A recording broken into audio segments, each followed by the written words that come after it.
Hello dears, welcome back to my channel. Hello dears, ഇന്ന് വളരെ inspiring ആയിട്ടുള്ള ഒരു വീഡിയോ ആണ് ചെയ്യുന്നത്. നിങ്ങൾ മുംബൈയിലെ ദാബാവാലകളെ കുറിച്ച് കേട്ടിട്ടുണ്ടോ? ഈ അടുത്താണ് മുംബൈയിലെ ദാബാവാല എന്നുള്ള ഓർഗനൈസേഷനെ കുറിച്ച് ഞാൻ കേട്ടിട്ടുള്ളത്. അപ്പോൾ എനിക്കത് വളരെ ഇൻസ്പയറിംഗ് ആയിട്ട് തോന്നി. അപ്പോൾ ആ ഒരു സംഭവം എന്താണ് ഈ ദാബാവാലകൾ, ആ ഒരു സംഭവം നിങ്ങളുമായിട്ട് ഷെയർ ചെയ്യാം.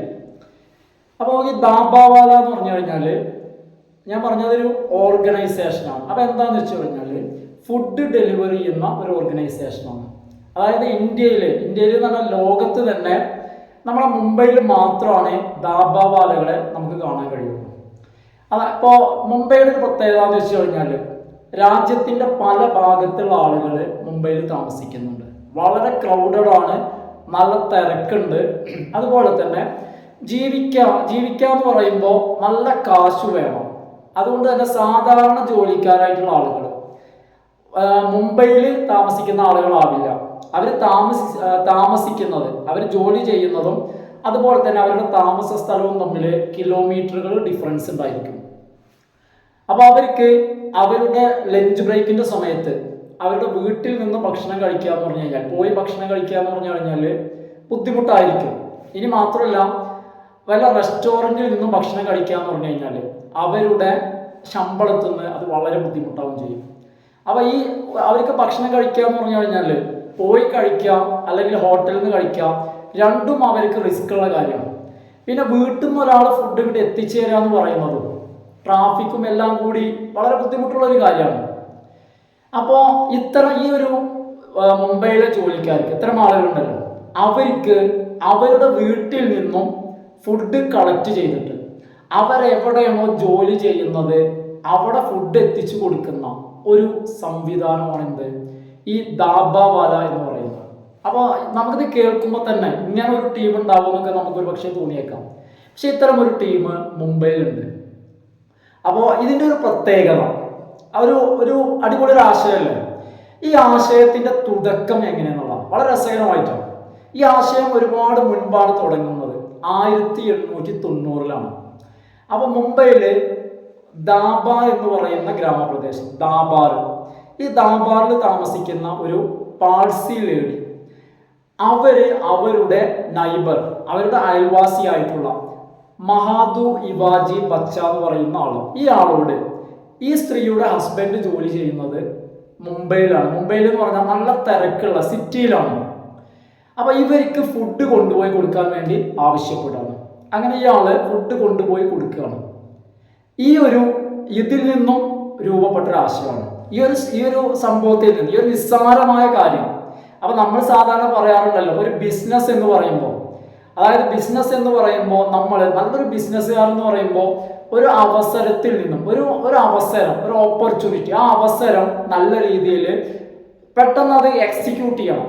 നമ്മൾ കാണുന്ന ഒരു സാധ്യത, കാരണം ഒരു വസ്തുതയിൽ, ഒരു കാര്യത്തിൽ നമ്മൾ സാധ്യത കണ്ടെത്താൻ പറ്റണം. കണ്ടെത്തി കഴിഞ്ഞാൽ അത് എത്രയും പെട്ടെന്ന് എന്ത് ചെയ്യണം, എക്സിക്യൂട്ട് ചെയ്യാൻ പറ്റണം. ഇങ്ങനെ അപ്പോൾ ഇതിൽ നിന്നും ഇയാൾ മനസ്സിലാക്കുകയാണ്, ഇത്തരത്തിൽ ഇവിടെ ഒരുപാട് ആളുകൾ ഉണ്ടായിരിക്കും. അപ്പോൾ അത്തരം ആളുകൾക്ക് അവരുടെ വീട്ടിൽ നിന്നും ഫുഡ് കളക്ട് ചെയ്തിട്ട് എത്തിച്ചു കൊടുക്കാം. അങ്ങനെ ഒരു സംവിധാനം തുടങ്ങിയതാണ്, ആ ഒരു ഓർഗനൈസേഷൻ. അതാണ് ദാബാവാല, മുംബൈ ദാബാവാല. അപ്പോൾ എന്താണെന്ന് വെച്ച് കഴിഞ്ഞാൽ ഇവർക്കൊരു അസോസിയേഷനൊക്കെ ഉണ്ട്, എന്നാൽ അത് വളരെയധികം വളർന്നിട്ടുണ്ട്. കാരണം ഇന്ന് അതിൻ്റെ വളർച്ചയെക്കുറിച്ച് പറയുകയാണെങ്കിൽ നമുക്ക് തന്നെ അത്ഭുതം തോന്നും. അതായത് ഏകദേശം മുംബൈയിലെ വെസ്റ്റേൺ റെയിൽവേയിൽ മാത്രം 3500 ദാബാവാലകളുണ്ട്. മുംബൈയിലെ തന്നെ സെൻട്രൽ റെയിൽവേയിൽ 1500ഓളം ദാബാവാലകളുണ്ട്. അപ്പോൾ ഇത് തന്നെ ചേർന്ന് കഴിഞ്ഞാൽ 5000 ദാബാവാലകളായി. അപ്പോൾ ഇവർക്ക് ഏകദേശം 2 ലക്ഷത്തോളം കസ്റ്റമേഴ്സ് ഉണ്ട്. ഒരു ദിവസത്തെ കസ്റ്റമേഴ്സാണ്, ഒരു ദിവസമാണ് 2 ലക്ഷം. അപ്പോൾ 2 ലക്ഷത്തിലധികം ഉണ്ട്. ഈ 2 ലക്ഷത്തിലധികം വരുന്ന ആളുകളുടെ വീട്ടിൽ നിന്നും ഫുഡ് കളക്ട് ചെയ്തിട്ട്, ടിഫിൻ ബോക്സ് കളക്ട് ചെയ്തിട്ട്, ടിഫിൻ കാരിയർ കളക്ട് ചെയ്തിട്ട് അത് മാറാതെ, ഇപ്പോൾ നിങ്ങൾ ആലോചിക്കണം, ചിലർക്ക് ചിക്കൻ ബിരിയാണി ആയിരിക്കാം, ചിലർക്ക് വെജിറ്റബിൾ ആയിരിക്കാം, അപ്പൊ ചില ആളുകൾ നോൺ കഴിക്കുന്നവരായിരിക്കും, ചില ആളുകൾ വെജ് കഴിക്കുന്ന ആളായിരിക്കും. അപ്പൊ ഇതൊന്നും മാറിപ്പോവാതെ കൃത്യമായിട്ട് ആളുകളിലേക്ക് എത്തിക്കുക എന്ന് പറഞ്ഞാൽ, അതായത് നമ്മളൊരു ചെറിയ എന്തെങ്കിലും പ്രോഗ്രാം നടത്തുന്ന പോലെയല്ല, ഇത് 2 ലക്ഷം കസ്റ്റമേഴ്സാണ്, അവരിലേക്ക് എത്തിക്കുക എന്ന് പറഞ്ഞു കഴിഞ്ഞാൽ ഇത് വളരെ വെൽ ഡിസിപ്ലിൻഡ് ആയിട്ട്, വളരെ അച്ചടക്കത്തോടെയും കൃത്യമായിട്ടുള്ള പ്ലാനിങ് വേണം ഇതിന്. അപ്പോൾ നമുക്ക് എങ്ങനെയാണ് ഇതിൻ്റെ പ്രവർത്തനം, കാരണം പല ആളുകൾക്ക് അറിയാൻ താല്പര്യമുള്ളതാണ്. അതായത് എങ്ങനെയാണ് ഇത് എക്സിക്യൂട്ട് ചെയ്യുന്നത്, ഇവരിത് എങ്ങനെയാണ് നടത്തുന്നത്, എങ്ങനെയാണ് മുംബൈയിലെ ദാബാവാലയുടെ വർക്കിംഗ് എങ്ങനെയാണ്. ഇവർ രാവിലെ 8 മണിക്കാണ് വീട്ടിൽ നിന്നും ഫുഡ് കളക്ട് ചെയ്യുന്നത്. കാരണം അവിടെ എന്ന് പറയുമ്പോൾ വീടല്ല, ഫ്ലാറ്റുകളിൽ നിന്നും, അതായത് ഫ്ലാറ്റുകളിൽ നിന്നും ഫുഡ് കളക്ട് ചെയ്യാനും. അപ്പൊ ഇവർക്ക് ഈ ഫുഡ് കളക്ട് ചെയ്യാനും ഫുഡ് കൊണ്ടുപോകാനും നീളത്തിലുള്ള ഒരു പെട്ടിയാണ്, ആ പെട്ടിയിലാണ് ടിഫിൻ കരിയർ വെക്കുന്നത്. നീളത്തിലുള്ള പെട്ടി ഏതുപോലെയെന്ന് വെച്ച് കഴിഞ്ഞാൽ, നമ്മളെ നാട്ടില് നമ്മൾ ശവപ്പെട്ടി ഉണ്ടല്ലോ, സാധാരണ ക്രിസ്ത്യൻസ് ആണ് ശവപ്പെട്ടിയിൽ ശവമടക്കം ചെയ്യുന്നത്. കാരണം മറ്റു മതസ്ഥർ ചെയ്യുന്നുണ്ടോ എന്ന് എനിക്കറിയില്ല. ഈ ശവപ്പെട്ടി പോലെ നീളത്തിലുള്ളൊരു പെട്ടിയാണ്. കാരണം ഇവർ ഇതിന് ട്രേ എന്നാ പറയാം. ഏകദേശം ഈ ഒരു ട്രേയിൽ ഒരു 40 മുതൽ 45 ടിഫിൻ കാരിയേഴ്സ് കൊള്ളും. ഏകദേശം ഇതിനൊരു 85 മുതൽ 100 കിലോ വരെ തൂക്കം കാണും.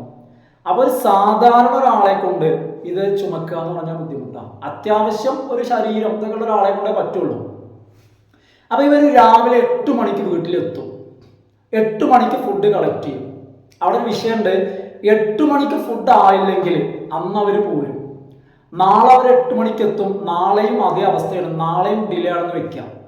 അങ്ങനെയാണെങ്കിൽ ആ വീട്ടുകാരെ ആ ലിസ്റ്റ് നമ്മൾ റിമൂവ് ചെയ്യും. കാരണം അവർക്ക് കൃത്യനിഷ്ഠയുള്ള കസ്റ്റമേഴ്സ്, കാര്യങ്ങളൊക്കെ പക്കയായി പോകണം.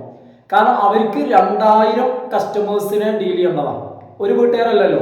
അതുകൊണ്ട് അവർ 8 മണി എന്ന് പറഞ്ഞാൽ അവർ ആ സമയത്ത് വരും. അവർ വളരെ പങ്ക്ച്വലാണ്, കാര്യങ്ങൾ കൃത്യമായിട്ട് കാരണം നടപ്പിൽ വരുത്തണമല്ലോ.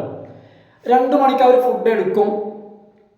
അങ്ങനെ ഫുഡ് എടുത്ത് 8 മണിക്ക് വീട്ടിൽ നിന്ന് ഫുഡ് കളക്ട് ചെയ്ത് കഴിഞ്ഞാൽ ഏകദേശം ഒരു 5ഓളം ചേഞ്ചിങ് പോയിന്റുകളുണ്ട്. അങ്ങനെ ഈ കളക്ട് ചെയ്ത് കഴിഞ്ഞാൽ ഈ ചേഞ്ചിങ് പോയിന്റിലേക്ക് ഈ ട്രെയിൻ എത്തും. മിക്കവാറും അതൊക്കെ റെയിൽവേ സ്റ്റേഷനുകളാണ്. അവിടെ എത്തിക്കഴിഞ്ഞാൽ നെക്സ്റ്റ് എന്താ ചെയ്യാന്ന് വെച്ച് കഴിഞ്ഞാൽ, ഈ ട്രെയിനുകളിൽ നിന്നും വരുന്ന, അറിയാം ഒരാൾ കളക്ട് ചെയ്യുമ്പോൾ അത് ഒരു ഫ്ലാറ്റിൽ നിന്നും കളക്ട് ചെയ്യാണ്. ആ കളക്ട് ചെയ്യുന്നത് ഒരു ഫ്ലാറ്റിൽ ഒരുപാട് താമസക്കാരുണ്ടാവില്ല ഒരു കെട്ടിടത്തിൽ. അപ്പോൾ അവിടുന്ന് കളക്ട് ചെയ്യുന്ന ഫുഡെല്ലാം പല പല ഭാഗത്തേക്കുള്ളതായിരിക്കും. ഒന്ന് പടിഞ്ഞാറ് ഭാഗത്തേക്കായിരിക്കും, മറ്റൊന്ന് കിഴക്ക് ഭാഗത്തേക്കായിരിക്കും, തെക്ക് ഭാഗത്തേക്കായിരിക്കും, വടക്ക് ഭാഗത്തേക്കായിരിക്കും. അപ്പൊ ഇതുകൊണ്ട് ഒരാളിങ്ങനെ തെക്ക് വടക്ക് പടിഞ്ഞാറ് ഇങ്ങനെ നടക്കാൻ പറ്റില്ലല്ലോ. അപ്പൊ എന്താന്ന് വെച്ച് കഴിഞ്ഞാൽ നേരെ ചേഞ്ചിങ് പോയിന്റിൽ വരികയാണ്. ചേഞ്ചിങ് പോയിന്റിൽ വന്നിട്ട് അവിടെ ട്രേകളെല്ലാം വരും. അപ്പൊ ഈ ട്രേകളിലുള്ള ടിഫിൻ കരിയറുകൾ അതിൽ ഓരോരുത്തർക്ക്, അതായത് ഓരോ ഫ്ലാറ്റിൽ നിന്നും കളക്ട് ചെയ്തത് പല വ്യത്യസ്ത സ്ഥാപനങ്ങളിൽ വർക്ക് ചെയ്യുന്ന വ്യത്യസ്ത ആളുകളായിരിക്കും. അപ്പൊ അത് തിരിച്ചറിയണ്ടേ. അപ്പൊ തിരിച്ചറിയാൻ വേണ്ടിയിട്ട് ഓരോ ടിഫിൻ കാരിയറിലും അത് ഏത് ഫ്ലാറ്റിൽ നിന്ന് എടുത്തു, ഏത് ഓഫീസിൽ ഏത് സ്ഥലത്ത് വർക്ക് ചെയ്യുന്ന ആളാണ്, ഏത് ദാബാവാലയാണ് ഇത് കളക്ട് ചെയ്യേണ്ടത്, ഇത്തരത്തിലുള്ള ഡീറ്റെയിൽസ് ഈ ടിഫിൻ കരിയർ ഈ ബോക്സിൽ എഴുതിയിട്ടുണ്ടാവും. അപ്പൊ അതനുസരിച്ചിട്ട് ഇവരെന്ത് ചെയ്യും, ഞാൻ പറഞ്ഞ 4-5 ചേഞ്ചിങ് പോയിന്റുകൾ ഉണ്ടല്ലോ, ഇവിടുന്ന് ഇവരിത് സോർട്ട് ചെയ്യും ഓരോ ഭാഗത്തേക്കുള്ളത്. അങ്ങനെ ഈ ഭാഗങ്ങളിൽ ദാബാവാലകൾ എത്തിയിട്ടുണ്ടാവും. അവിടുന്ന് എത്തിക്കഴിഞ്ഞാൽ ചില ദാബാവാല സൈക്കിളിൽ വന്ന ആളുകളായിരിക്കും. അവർ സൈക്കിളിൽ കയറ്റിയിട്ട് കൊണ്ടുപോകും. ചില ആളുകൾക്ക് തള്ളുവണ്ടിയേക്കാണ്, ഹാൻഡ് കാർട്ട് ഇംഗ്ലീഷിൽ പറയുന്നത്, തള്ളുവണ്ടി. അവർ തള്ളുവണ്ടിയിൽ കൊണ്ടുപോകും.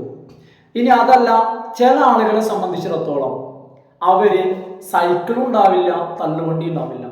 അത്തരം ആളുകൾ എന്ത് ചെയ്യും, ഈ ടിഫിൻ ബോക്സുകൾ ഈ കരിയറുകൾ ചരടില്, നൂലില്, കയറില് ഇവർ കെട്ടും, കോർത്തിട്ട് ഒരു മാല പോലെ ആക്കും. എന്നിട്ട് നമ്മുടെ നാട്ടിലെ സ്ത്രീകൾ എന്തെങ്കിലും പ്രോഗ്രാം, കല്യാണം മറ്റു പരിപാടികൾ ഉണ്ടാകുമ്പോൾ കഴുത്തിൽ മാല ഇടുമല്ലോ, പൂമാല, ഗാർലാൻഡ്, പൂച്ചെണ്ട്, അതുപോലെ ഇത് കഴുത്തിലിടും, ഷോൾഡറിലിടും, കയ്യിലിടും, അരയിൽ കിട്ടും. നിങ്ങളൊന്ന് ആലോചിച്ച് നോക്കുക. അപ്പോൾ ഇവരെ കാണാൻ നല്ല ഭംഗിയായിരിക്കും അല്ലേ? ഈ രീതിയിൽ ഈ ആളുകൾ ഡെലിവറി ചെയ്യും. അങ്ങനെ കൃത്യം ഷാർപ്പ് 1 മണിക്ക് സംഭവം ഡെലിവറി നടത്തും.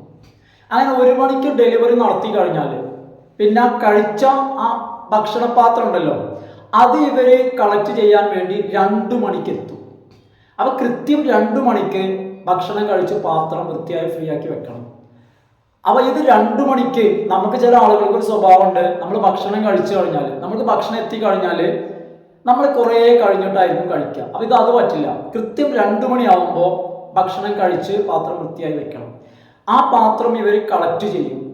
ഏകദേശം വൈകി കഴിഞ്ഞാൽ 5:30 പാത്രം വീടുകളിൽ തിരിച്ചെത്തിക്കും. ഇനി നിങ്ങൾക്കൊരു സംശയം ഉണ്ടായിരിക്കും, ഇങ്ങനെ തിരിച്ചെത്തിക്കുന്നതിന് ഈ ഒരു സിസ്റ്റം ഇത് വർക്ക് ചെയ്യുന്നത്, ഇതിന് ഒരു വ്യക്തിയിൽ നിന്നും ഇവർ എത്ര രൂപ ഈടാക്കും? അപ്പോൾ നമ്മളെ വീട്ടിൽ വരുന്നു, നമ്മളെ വീട്ടിൽ തയ്യാറാക്കിയ ഭക്ഷണം എടുക്കുക, നമ്മൾ വർക്ക് ചെയ്യുന്ന സ്ഥലത്ത് എത്തിച്ചു തരിക. ഇതാണ് ഇവർ ചെയ്യുന്ന സംവിധാനം. ഇതിങ്ങനെ ചെയ്യുന്നതിന് ഒരു വ്യക്തിയിൽ നിന്നും 500 രൂപയാണ് ഈടാക്കുന്നത്. നോക്കൂ എങ്ങനെയാണ് ഈ സംവിധാനം. എന്താ നിങ്ങൾക്ക് ഈ സംവിധാനത്തെ കുറിച്ചുള്ള അഭിപ്രായം? അപ്പോൾ ഈ സംവിധാനത്തിന്റെ പേരാണ് മുംബൈയിലെ ദാബാവാല സംവിധാനം. അപ്പോൾ ഈ സംവിധാനത്തിന് പല ആളുകളും പലരുടെയും അഭിപ്രായം, അതായത് ബ്രിട്ടനിലെ രാജകുമാരൻ പോലും ഇതിന് അദ്ദേഹത്തിൻ്റെ കമൻസ് അദ്ദേഹം അറിയിച്ചിട്ടുണ്ട്. അപ്പോൾ ലോകോത്തര നിലവാരത്തിൽ അല്ലെങ്കിൽ ലോക നിലവാരത്തിൽ ശ്രദ്ധ പിടിച്ചു പറ്റിയ ഇന്ത്യയിലെ ഒരു സാധാരണക്കാർ തുടങ്ങി വെച്ച ഒരു ഓർഗനൈസേഷനാണ് മുംബൈയിലെ ദാബാവാല ഓർഗനൈസേഷൻ. അപ്പോൾ ഞാനിത് അറിഞ്ഞു കഴിഞ്ഞപ്പോൾ എനിക്ക് വളരെ ഇൻസ്പയറിംഗ് ആയിട്ട് തോന്നി. അപ്പോൾ അതുകൊണ്ടാണ് ഈ ഒരു ആശയം. അവിടെ ഒരു വലിയ ഓർഗനൈസേഷൻ, നിങ്ങൾ ആലോചിച്ച് നോക്കൂ, ഡെയിലി 2 ലക്ഷം കസ്റ്റമേഴ്സിനെ ഡീൽ ചെയ്യുക എന്ന് പറയുന്ന അല്ലെ ഒരു വൻ സംരംഭമാണിത്. അപ്പോൾ ഇതിൻ്റെ തുടക്കം ഒരു വളരെ നിസ്സാരമായിട്ടുള്ളൊരു സിമ്പിൾ ഐഡിയ, ഒരു സിമ്പിളായിട്ടൊരു കാര്യത്തിൽ നിന്നാണ് ഇത് തുടങ്ങുന്നത്. അതുകൊണ്ട് തന്നെ ഇത് എനിക്ക് വളരെ ഇൻസ്പയറിംഗ് ആയിട്ട് തോന്നി. അപ്പോൾ ഞാൻ ജസ്റ്റ് നിങ്ങളുമായിട്ട് ഒന്ന് ഷെയർ ചെയ്യാം. അപ്പോൾ ആ ഒരു ഉദ്ദേശത്തിലാണ് ഈ ഒരു വീഡിയോ ചെയ്തത്. അപ്പോൾ നിങ്ങൾക്ക് ഇഷ്ടമായെന്ന് കരുതാണ്. അപ്പോൾ നിങ്ങൾ എന്ത് ചെയ്യുക, ഇതുപോലെ എനിക്ക് ലഭിക്കുന്ന ഇൻസ്പയറിംഗ് ആയിട്ടുള്ള ഇത്തരം വീഡിയോസ്, അതുപോലെ തന്നെ സാധാരണ രീതിയിലുള്ള ഇപ്പോൾ എഡ്യൂക്കേഷണൽ വീഡിയോസ്, നമ്മളെല്ലാ വീഡിയോസും നമ്മൾ ഉൾപ്പെടുത്തും. അപ്പോൾ ഇത്തരം വീഡിയോസ് നിങ്ങൾക്ക് തുടർന്നും ലഭിക്കുന്നതിന് വേണ്ടി സബ്സ്ക്രൈബ് ചെയ്യാത്ത ആളുകൾ ചാനൽ സബ്സ്ക്രൈബ് ചെയ്യാം. നിർബന്ധമായിട്ടും കാണുന്ന ആളുകൾ ഒന്ന് ലൈക്ക് ചെയ്യുക, അതുപോലെ തന്നെ ഷെയറും സപ്പോർട്ടൊക്കെ ഒന്ന് നൽകുക. Thanks for watching.